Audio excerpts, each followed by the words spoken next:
마태 사도는 복음서 마지막에 주님의 고난과 부활을 기록하는데, 주님의 고난은 마태복음 26, 27장에, 그리고 주님의 부활은 28장 마지막에 나옵니다.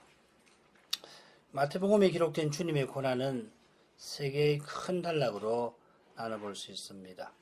고난의 예고와 준비에 해당되는 내용이 26장 1절부터 46절까지, 그리고 오늘 읽은 말씀으로부터 해서 27장 26절까지가 주님이 체포되시고 재판받으시는 거, 그 다음에 이제 십자가에 달려 돌아가셔서 묻히시는 장면이 27장 27절서부터 27장 마지막 66절까지입니다. 지난 시간에 우리가 첫째 단락을 마저 살폈고, 오늘부터 둘째 단락 생각해 보겠습니다. 줄거리 한번 보시지요. 26장 47절부터 56절, 오늘 읽은 본문은 예수님이 원수들이 보낸 무리에게 체포되시는 장면입니다. 그리고 바로 이어서 68절까지는 대제사장 가야바에게 신문을 받으십니다. 그 신문 받으시는 그 집에서 베드로가 주님을 3번 그 뜰에서 부인하죠. 그게 26장 69절부터 75절까지고, 그리고 27장으로 가면은 이 대제사장이 빌라도에게 주님을 넘겨줍니다. 그게 1절, 2절, 그리고 3절부터 10절까지는 가룟 유다가 주님을 판 일을 뉘우쳐 자결하는 내용이고, 그리고 11절부터 14절까지는 이 주님이 총독 빌라도에게 신문을, 재판을 받으십니다. 그리고 27장 15절부터 26절까지는 주님이 빌라도에 의해서 십자가에 못 박히시는, 그 십자가에 못 박히시게 넘겨지시는 장면이 되겠습니다. 이 둘째 단락은 주님이 겟세마네에서 체포되시는 장면을 시작해서 주님이 빌라도 아래서 십자가에 못 박히시게 되는 장면, 주님이 십자가에 못 박히시게 넘겨지시는 장면에서 끝납니다. 마태복음 26장 처음에 보면은 주님이 인자가 십자가에 못 박히기 위하여 팔리우리라, 넘기우리라 예고하셨는데, 바로 그 내용이 이 단락 마지막, 둘째 단락 마지막에 나옵니다. 이에 빌라도가 바라바는 저에게 놓아주고 예수는 채찍질하고 십자가에 못 박히게 넘겨주니라. 이 판다는 말하고 똑같은 말입니다. 주님이 십자가에 못 박히게 넘겨지시는데, 대제사장의 무리가 빌라도에게 주님을 넘깁니다. 바로 이 사실 역시도 주님이 마지막 예루살렘으로 올라가시는 길에 제자들에게 예고하신 내용입니다. 언약의 직분자들이 이방인들에게 그 직분자 그리스도를 넘깁니다. 그 직분자 그리스도는 언약의 직분자들에게 신문 당하실 뿐만 아니라 이방인의 권세자가 재판장이신 그리스도를 재판합니다. 이것이 이 둘째 부분과 여섯째 부분에서 살펴야 할 중요한 주제입니다. 주님이 우리 죄를 사하시려고 십자가를 지었습니다마는 십자가로 가는 과정에서 우리 죄의 악함을 철저히 맛보신 것입니다. 그처럼 주님은 사랑하는 제자들에게 버림받으십니다. 제자를 대표하는 베드로가 주님을 3번이나 부인합니다. 그가 3번째 부인할 때는 저주하고 맹세하며까지 부인합니다. 주님을 부인한 베드로는 닭이 울자 통곡하며 웁니다마는 주님을 대제사장들에게 넘긴 가룟 유다는 뉘우치지만은 결국 스스로 목숨을 끊고 맙니다. 이 가룟 유다가 주님을 대제사장들에게 넘기려고 악한 무리와 함께 겟세마네 동산에 옵니다. 자, 이 부분도 줄거리 먼저 보죠. 47절 상반절, 12 중 하나 유다가 예수님에게 왔다 합니다. 그리고 47절 하반절부터 49절까지는 금과 몽치를 든 무리가 함께 와서, 여기 보면 그와 함께 와서 유다의 꾀를 따라 예수님을 체포합니다. 50절은 주님이 기꺼이 체포되시는 장면이고, 그런데 그때 이제 한 지뢰가 검을 사용을 하자 주님이 하나님의 말씀을 이루려 하십니다. 그게 51절부터 56절 상반절 그리고 56절 하반절은 11제자가 주님을 버리고 떠납니다. 이미 잘 아시는 사건입니다. 주님의 제자 중 하나인 가룟 유다가 대제사장들이 보낸 무리와 함께 주님에게 왔고, 본문은 좀 다르게 표현되어 있죠. 묘미가 있습니다. 선선히 붙잡히시는 주님을 나머지 11제자는 버리고 떠납니다. 주님이 붙잡히시면서 제자들에게 철저히 버림받으십니다. 기꺼이 주님은 속임받으십니다. 유다와 함께한 무리는 금과 몽치를 가지고 왔고, 그들을 인도한 유다는 주님과 입맞추는 그것을 악용하는 꾀를 냈습니다. 폭력과 꾀, 이것이 수많은 시편에 등장하는 악인들의 특징입니다. 이 특징이 바로 타락한 인생이 누구이며 무엇인지를 잘 보여줍니다. 우리 안에 있는 죄의 심연에서 바로 이 특징이 나옵니다. 그런 까닭에 제자 중 한 사람이 죽을지언정 주님을 버리지 않겠습니다 하던 그 장담대로, 그 장담하는 태도 때문에 검을 들어서 주님의 체포를 막습니다. 그 제자에게 주님은 검을 가지는 자는 다 검으로 망한다 하시고 주님이 지니신 힘을 알려주십니다. 주님은 당장에 12군단 더 되는 천사를 부리실 수가 있습니다. 그러나 성경 곧 선지자의 글을 이루려 하십니다. 하나님의 말씀을 이루시는 거기에 주님의 모든 권세, 능력을 쓰시는 것입니다. 그 말씀을 받드는 거기에 실로 큰 능력이 나타나는 겁니다. 하나님 말씀을 순종하는 것은 위대한 능력을 나타내는 것입니다. 그 큰 능력은 천군 천사를 마음대로 부리시는 주님이 선선히 잡히시는 거기에 있습니다. 죄인의 구원을 위하여 주님이 기꺼이 속임받고 버림받고 체포되시는 거기 있습니다. 그 능력이 바로 거룩한 사랑의 능력입니다. 이 사랑이 신자들로 기꺼이 오해당하고 기꺼이 미움받게 합니다. 미움당하지만 사랑하려 하고 오해당하지만 신뢰하려 하는 그것이 참된 능력입니다. 이 능력을 우리에게 주시려고 주님이 지금 기꺼이 고난 받으십니다. 이제 본문으로 가십시다.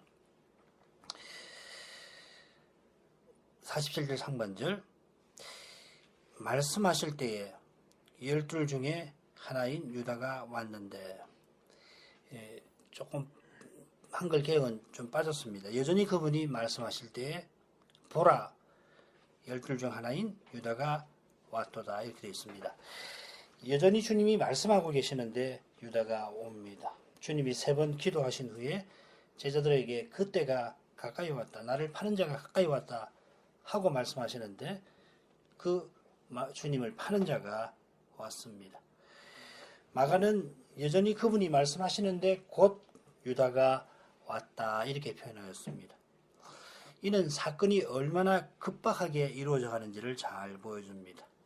복음서에서 가장 많은 분량이 이 주님의 고난을 다룹니다마는 주님의 고난 중에서도 잡히시던 밤 유월절 식사부터 십자가에 달리실 때까지 대략 하루 동안 일어난 사건의 기록이 가장 자세합니다. 자세한 만큼 십자가로 가시는 그 순간순간이 인류 역사에서 중요합니다.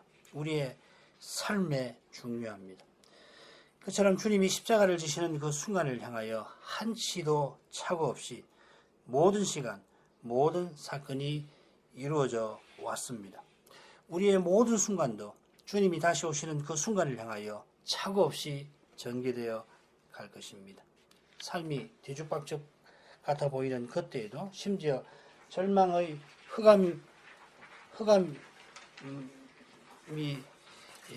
현실을 둘러 에워싸는 그때에도 주님은 틀림없이 그 말씀대로 우리의 현실, 우리의 삶을 주장하십니다.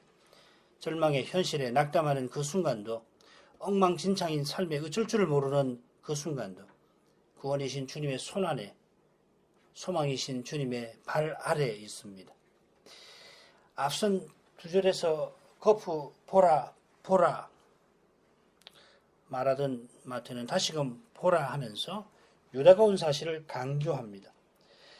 유다의 배반을 마태가 얼마나 중요하게 다루는지 우리는 이미 확인한 바 있습니다. 유다의 배반이 어떤 의미를 지녔는지 12 중 하나라는 표현에서 짐작합니다. 이 표현은 가룟 유다가 대제사장들에게 가서 예수를 넘겨주겠다고 제안할 때에도 이 표현이 나옵니다. 이 12에 관하여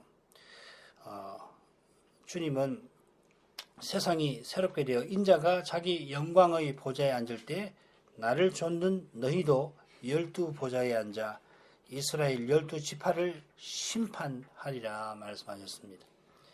주님이 십자가로 예루살렘으로 올라가실 때에 이 12를 따로 데리시고 십자가와 부활에 관하여서 계시해 주셨습니다. 이 두 사실만 놓고 보더라도 이 12, 곧 사도가 교회의 터임을 잘 보여줍니다. 사도가 전하는 그리스도가 영원한 심판의 참된 근거입니다. 사도가 전하는 대로 그리스도를 전하는 거기에 영원한 구원이 약속되어 있고 거기에 음부의 권세가 이기지 못하는 그리스도의 교회가 있습니다. 이 중요한 직분에 부름받은 유다가 주님을 배반합니다. 유다만 아니라 베드로가 주님을 부인하고 다른 제자들도 다 주님을 버립니다. 12 중 하나라는 표현은 12 중 예외적인 한 사람을 가리키는 게 아닙니다. 12 모두 그저 스승을 버린 게 아닙니다. 메시아가 이스라엘을 대표하는 12에게 버림받으십니다. 그 12 중 하나였던 요한이 자기 집에 오심에 자기 백성이 영접지 아니하였으나 할 때에 요한 사도가 자기를 빼놓았을 리가 없습니다. 자기도 영접지 아니한 백성입니다. 이스라엘만 배은망덕한 게 아닙니다. 저가 세상에 계셨으며 세상은 그로 말미암아 지은 바 되었으되 세상이 그를 알지 못하였고 하였습니다. 12 중 하나가 주님을 배반하고 하나가 부인하고 나머지가 버린 일은 예언약 백성의 죄를 드러내고 따라서 모든 사람의 죄, 곧 나의 죄를 드러냅니다. 자기 죄를 회개하는 사람이 천국에 들어갑니다. 천국에 들어가는 사람은 겸손히 섬깁니다. 주를 배반하고 부인하고 버린 12사도를 비난하려는 마음이 자기 의의를 드러내려는 죄의 심연에서 물론 솟구칩니다마는 십자가의 거룩한 빛에 인해 부끄러움을 느끼며 그 마음을 버립니다. 주신 직분과 소명이 분에 넘치는 사랑에 있음을 깨닫고 그 사랑에 이끌려서 기쁨으로 봉사합니다. 거기에 천국이 이미 드러납니다. 기쁨으로 섬기는 아버지의 얼굴에서 영원한 천국을 바라는 소망이 식구들의 마음에 일어납니다.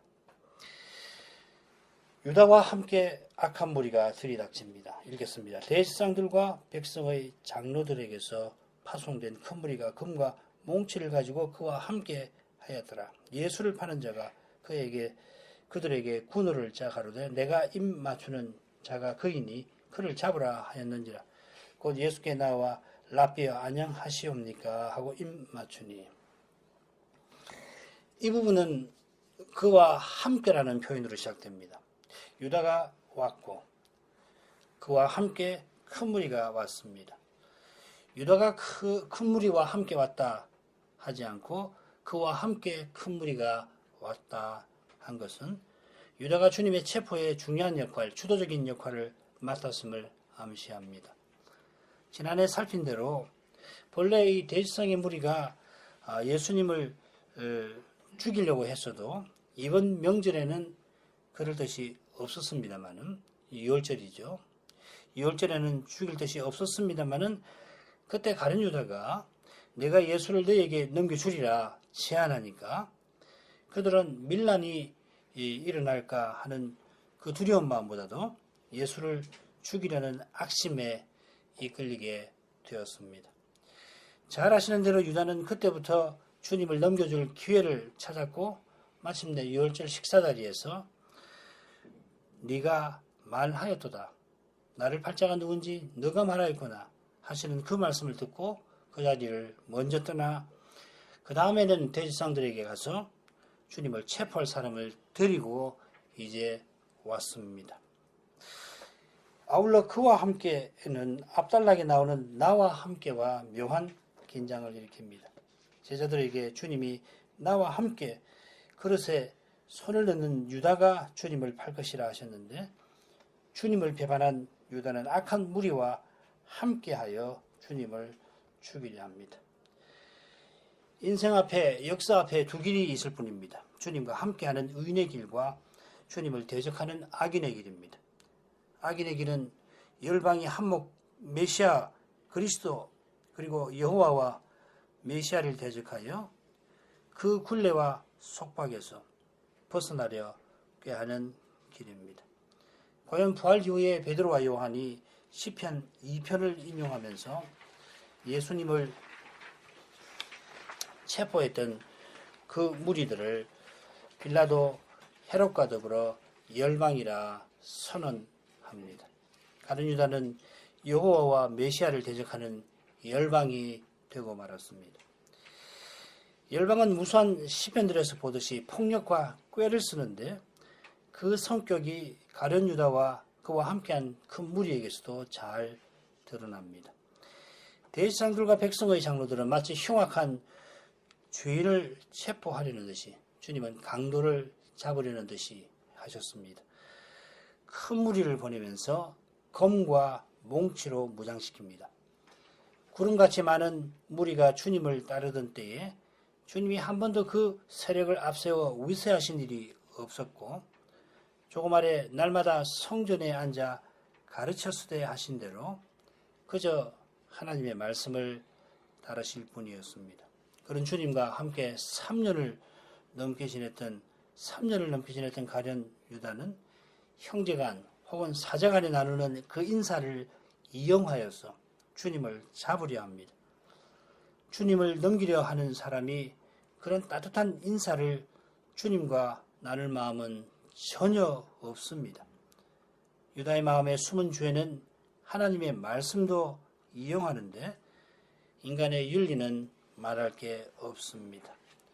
죄를 회개치 아니하면 죄가 주장합니다. 왕노릇합니다. 물론 신자는 그렇게 못합니다만은 회개한 신자라도 죄가 포로잡을 수는 있습니다. 위대한 사도가 자신이 죄에 포로되었던 사실을 고백하였습니다. 로마서 7장 14절은 그가 믿기 전 이야기가 아니라 믿은 후 이야기, 사도된 후의 이야기입니다. 그렇다면 주님을 배반하는 유다와 그와 함께한 무리는 말할 게 없습니다. 가룟 유다는 그저 자기 욕심에 이끌린 정도, 그저 돈을 벌고자 한 욕심 정도가 아니라 사탄이 그 마음을 지배하는 상태에 있습니다. 회개치 아니하는 죄는 실로 무섭습니다. 내가 내 원대로 내 마음을 다스리지 못합니다. 결국 은혜가 다스리든지 아니면 죄가 다스리든지 합니다. 우상을 섬기든지 하나님을 섬기든지 합니다. 본래 사람은 의존적인 존재인 까닭입니다. 이런 인생이 스스로 무엇을 하려 하고 무엇이 되려 하는 여기에 죄의 본질이 도사리고 있습니다. 그런 까닭에 신자라도 이런 높은 마음을 품으면 꼼짝없이 육신의 소욕에 이끌리고 말 것입니다. 유다가 열방이 되어 사람의 꾀와 힘으로 주님을 잡으러 왔는데 주님이 선선히 잡히십니다. 50절 예수께서 가라사대 친구여 내가 무엇을 하려고 왔는지 행하라 하신데 이에 저희가 나와 예수께 손을 대어 잡는지라. 유다가 랍비 안녕하십니까 하고 거짓 인사를 건넵니다마는 그런 유다에게 주님은 친구하고 부르십니다. 여기 이 친구라는 말은 유월절 식사 자리에서 몇 시간 전에 너희가 내 종이 아니라 내 친구라 하신 그 친구는 아닙니다. 다른 낱말입니다. 주님이 그때 유월절 자리에서 말씀하신 친구는 얼마나 가까운 사이인가 하면 내 아버지께 들은 모든 것을 내가 너에게 알려주었다 하시는 관계. 그래서 내가 명하는 대로 행하는 사람을 친구라 하셨습니다. 가룟 유다는 이런 극진한 대접을 받았으면서도 그런 주님을 라비어하고 부를 뿐만 아니라 주님이라 부르지 않습니다. 이거는 생각해 볼 만한 얘기죠. 거짓으로 그마저도 거짓으로 불렀습니다. 그런 유다인데도 주님은 관계를 다 끊어버리지 아니하십니다. 지금 주님이 사용하신 이 친구라는 표현은 마태복음에만 나오는데 가령 포도원 주인이 비유이지요. 비유에서 포도원 주인이 일꾼에게 혹은 왕이 잔치에 부른 사람에게 사용하는데 둘 다 무례한 태도를 취하는 아랫사람을 윗사람이 꾸짖는 분위기에 나옵니다. 예수님도 거짓 인사로 대하는 유다를 꾸짖으십니다마는 이것은 주님으로서 얼마든지 하실 수 있는 일입니다. 주님은 네가 무엇을 하려고 왔는지 행하라 하십니다. 원문의 정확한 의미를 알기는 어렵습니다. 우리말도 보면 행하라는 말이 여러분 갖고 계시는 성경에 보면 작은 글씨로 되어 있죠. 없는 말입니다. 원문에는. 그래서 이럴 때는 이제 비슷한 사건이 기록된 다른 데를 살피면 좋은데 누가복음을 보면 좋습니다. 예수께 입을 맞추려고 가까이 하는지라 예수께서 이르시되 유다야 내가 입맞춤으로 인자를 파느냐 하시니. 이 구절을 참조하면 이 마태복음 50절에 나오는 26장 50절은 어찌하여 네가 여기 있느냐 하는 번역이 나을 듯 합니다.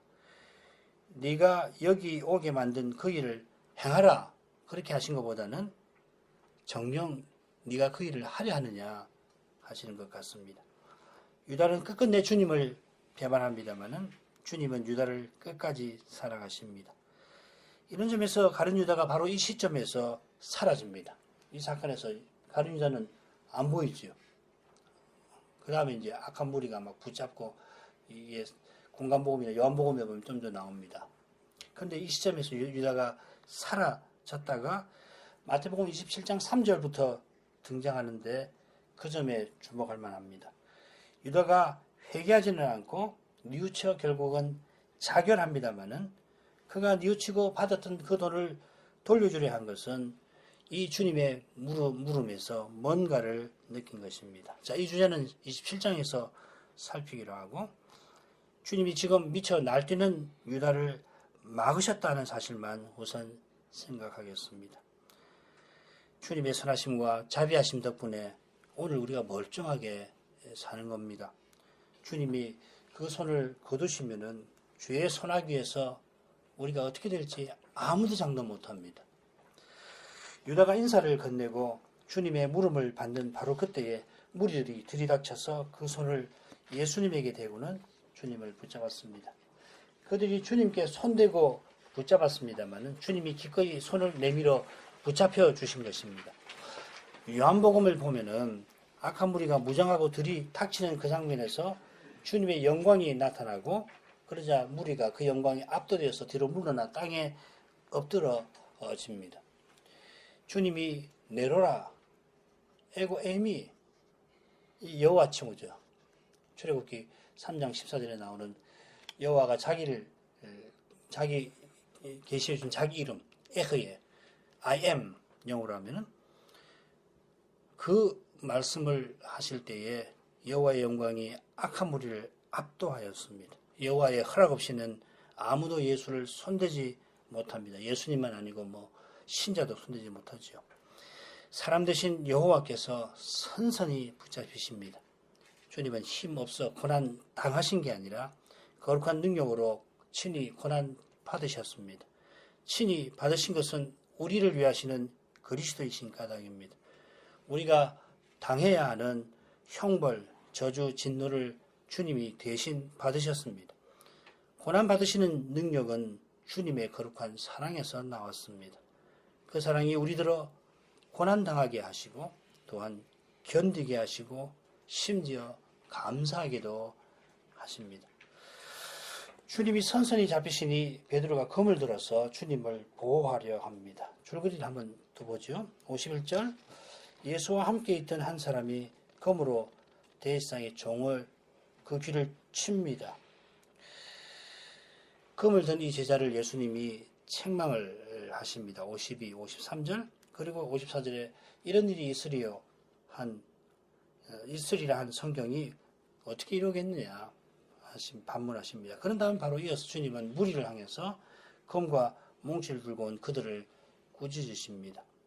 검을 사용한 제자를 꾸짖으시고 검과 몽치를 가지고 온 무리를 꾸짖으십니다. 그리고서 마지막으로 선자들이 그를 이루려 함이라 하십니다. 유다와 함께한 무리가 주님을 갑자기 붙잡으니까 예수님과 함께 있던 한 사람이 검을 들어 대제사장의 종의 귀를 쳐서 잘라버립니다. 그 제자들로 주님은 검을 도로 집에 꽂으라 하시고 자기가 누군지를 알려주십니다.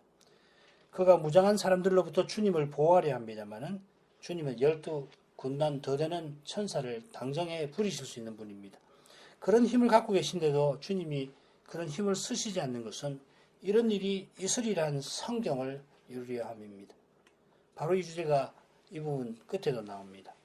이번에는 성경을 선지자들의 글이라 부르시면서 선지자들의 글을 이루려고 이렇게 된 것이다. 이 모든 것이 되었다 하십니다. 이 말씀하시기 직전에 주님은 검과 몽치를 든 무리들을 책망하십니다. 자, 51절부터 53절을 먼저 읽겠습니다. 예수와 함께 있던 자 중에 하나가 손을 펴 검을 빼어 대제사장의 종을 쳐 그 귀를 떨어뜨리니 이 예수께서 이르시되 내 검을 도로 집에 꽂으라. 검을 가지는 자는 다 검으로 망하느니라. 너는 내가 내 아버지께 구하여 지금 12영 더 되는 천사를 보내시게 할 수 없는 줄로 아느냐. 마태는 이 대목 역시 그런데 보라 하며 시작을 합니다. 조금 전에 살폈던 47절과 비슷합니다. 보라 12 중 하나인 유다가 왔더라. 검을 사용한 사람을 예수와 함께 한 자들 중에 하나라 표현합니다. 이는 유다를 가리켜 12 중 하나라 한 것과 관련하여서 본래 예수와 함께 한 유다가 이제 예수를 배반한 사실을 암시하는 것 같습니다. 아울러 악한 무리가 유다와 함께 예수를 잡으러 왔는데 그들에 맞서 예수와 함께 한 사람이 검을 빼들었습니다. 누가복음에는 이 한 사람만 아니라 함께 주님을 둘러서 있던 다른 사람들 10사람이죠. 10제자도 검을 들고 맞서려 했다 기록합니다. 대제사장의 종은 말코라고 하는 사람이고 그를 친 제자는 베드로입니다. 다른 10제자는 누가복음을 보면 주여 우리가 검으로 치리까 하고 묻는데 베드로는 주님의 대답을 기다리지도 않고 그냥 검을 휘둘러 버립니다. 이는 겟세마네로 가는 길에 베드로와 다른 10제자가 보인 태도와 잘 어울립니다. 베드로가 내가 주와 함께 죽을지언정 주를 부인하지 않겠습니다. 장담하니까 이어서 나머지 10제자도 베드로처럼 말합니다. 그처럼 제자들이 다 같이 검을 들었습니다마는 베드로는 누구보다도 장담했던 까닭에 성급히 검을 휘둘러 버립니다. 죽을지언정 의리를 지킨다는 그 장담에 먼저 검을 휘두르고 만 것입니다마는 보호하겠다는 그 주님을 그가 버릴 뿐만 아니라 3번 부인하고 말았습니다. 사람의 장담이 이런 겁니다. 사람을 의지하는 일이 이렇게 허망합니다. 의지할 받지 못하는 사람을 자랑하니까 이렇게 허무하게 부끄럽게 무너집니다. 주님은 내 검을 도로 집에 꽂으라고 명령하시며 검을 가지는 자는 다 검으로 망한다. 아마 당시에 유행했던 속담을 말씀하셨을 겁니다. 주님의 경우는 검을 아예 버리라 하는 게 아닙니다. 이 구절을 가지고서 평화주의를 말하는데 주님이 그런 걸 말하는 게 아니라 검을 의지하지 말라 하시는 겁니다. 하늘과 땅의 모든 권세를 받으신 주님이 이 세상 관원을 하나님의 사조로 삼으시고 그의 손에 검을 가지게 하셨습니다. 그 검으로 관원이 중죄인을 죽이기도 합니다마는 그 일은 하나님의 사자로서 하는 일입니다. 하나님은 부모에게도 매를 주셨습니다. 교회 정부에게는 출교권을 허락하셨습니다. 그러나 부모나 관원이나 치료에는 그 힘을 의지하면 안 됩니다. 권세 주신 주님을 의지해서 권세 주신 뜻을 이루어야 하는데 그 뜻이 뭡니까? 결국 하나님의 사랑을 드러내라 하시는 겁니다. 이것이 루터가 소명을 하나님의 가면이라고 한 뜻이기도 합니다. 소명을 통해서 하나님의 사랑을 드러내면 거기에 주님이 전하신 천국이 드러날 것입니다. 이 천국은 씨 뿌리는 비유에서 잘 드러나듯이 천국은 말씀으로 전진합니다. 주님께서 천국이 요한의 때부터 천국은 힘있게 전진한다 하셨는데 그 천국을 전하신 주님이 내 교회를 세우리라 하셨고 천국의 열쇠를 사도와 교회에 주리라 하셨습니다. 그렇게 말씀하신 주님이 하늘에 올라가신 후에는 이 사도를 온 세상에 보내어서 친히 교회를 세워하시는데 그 역사 과정을 누가 선생이 사도행전에서 뭐라고 이렇게 하냐면은 말씀이 세력을 더하고 흥왕하더라 하였습니다. 말씀을 순수하게 전하고 받는 그 교회가 믿음으로 거룩한 사랑을 드러냅니다. 그 사랑이 드러나는 거기에 하나님 나라가 나타납니다. 하나님 나라는 그 나라의 왕이신 그리스도의 거룩한 인격과 사랑, 거룩한 영광이 드러나는 것입니다.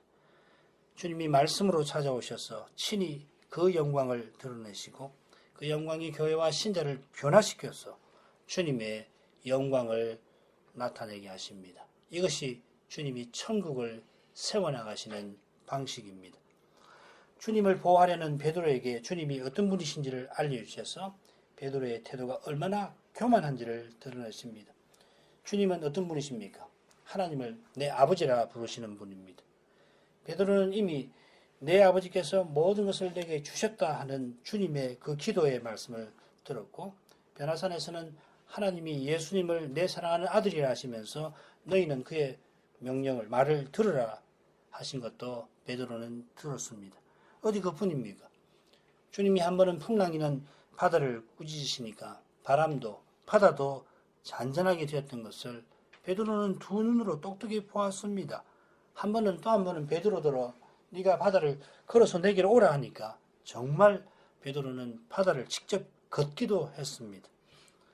그런 주님을 베드로가 칼 한 자루로 보호하려 했습니다. 그런 태도로 주님을 바로 대하지 못합니다마는 놀랍게도 주님을 위한다는 우리의 마음이 그런 무모한 태도에 떨어지기가 쉽습니다. 진리를 붙들겠다는 마음이 진리를 지키려고 합니다. 감히 진리가 나를 지키는 것이지 내가 진리를 지키지 못합니다마는 진리를 깨달았다는 내 경험이 내 지체 안에 있는 죄의 법에게 이용당하면 진리를 깨닫게 하신 그 은혜를 더욱 사모하기보다는 진리를 지켜보겠다는 마음을 품게 되는 것입니다. 이러한 사실은 우리가 진리의 빛이 얼마나 말씀의 빛이 얼마나 절실한 존재임을 잘 보여줍니다. 날마다 회개해야 할 죄인임을 일깨웁니다. 주님을 보호하려고 하는 이 베드로의 모습이 그리 낯설지 않지 않습니까? 12군단이나 더 되는 천사를 부릴 수 있는 분이 겸손히 성경을 줬주십니다. 내가 만일 그렇게 하면 이런 일이 있으리란 성경이 어떻게 이루어지리요 하시더라.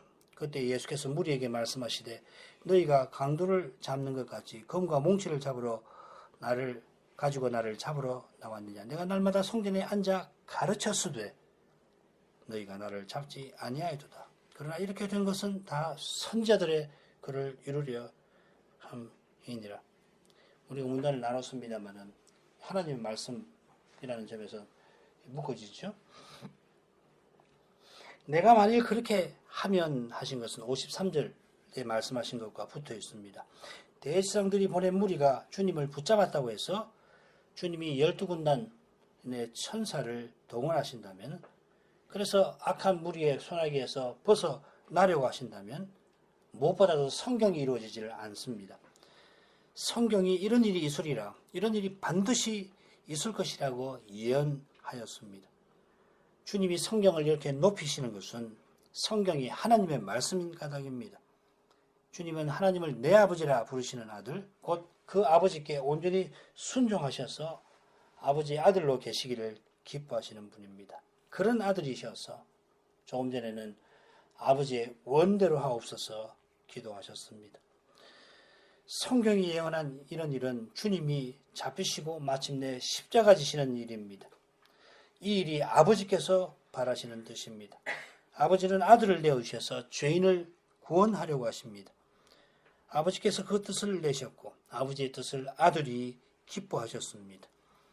이것이 몇 시간 전에 유월절 식사 자리에서 주님이 친히 기도하시면서 창세전에 내가 아버지와 함께 가졌던 영광의 내용입니다. 영원한 가운데서, 세상이 지어지기 전 그 영원한 가운데서 아버지께서 십자가에 관한 뜻을 밝히실 때, 그때 하나님 아버지의 영광이 드러났는데 아들의 영광이 그 뜻을 받아들이실 때, 아버지의 뜻이 그러하십니까? 내가 순종합니다 하실 때에 아들의 영광이 함께 드러났습니다. 이 거룩한 뜻이 성경에 선자들의 글에 기록되었는데 이 예언을 쫓아 아들은 잡히시고 신문받고 십자가를 지시면서 아버지의 뜻을 받으셨습니다. 주님은 그저 고난 당하신 게 아니라 적극적으로 고난 받으셨습니다. 그런 까닭에 지금까지 원수들이 주님을 잡으려 해서도 뜻대로 되질 못했던 거고, 이제 때가 되어서 주님이 친히 악한 무리에게 잡혀주신 것입니다. 아울러 이 악한 무리가 밤중에 주님을 잡으려 했던 것이 얼마나 비열한지를 지적하셨습니다. 그들이 주님을 잡을 이유가 하나도 없습니다. 주님은 말씀을, 계시를 전하신 분이십니다. 그런데도 마치 강도를 잡듯이 주님을 잡으려 한 것입니다. 주님은 기꺼이 잡히셔서 그들의 죄를 드러내십니다. 기꺼이 죄인들의 손에 넘겨주십니다. 이런 데서 주님의 십자가가 무엇인지 점점 드러납니다. 바로 이것이 창세전에 함께 가지셨던 영광으로 지금도 아버지와 함께 나를 영화롭게 하옵소서 기도하신 내용이기도 합니다.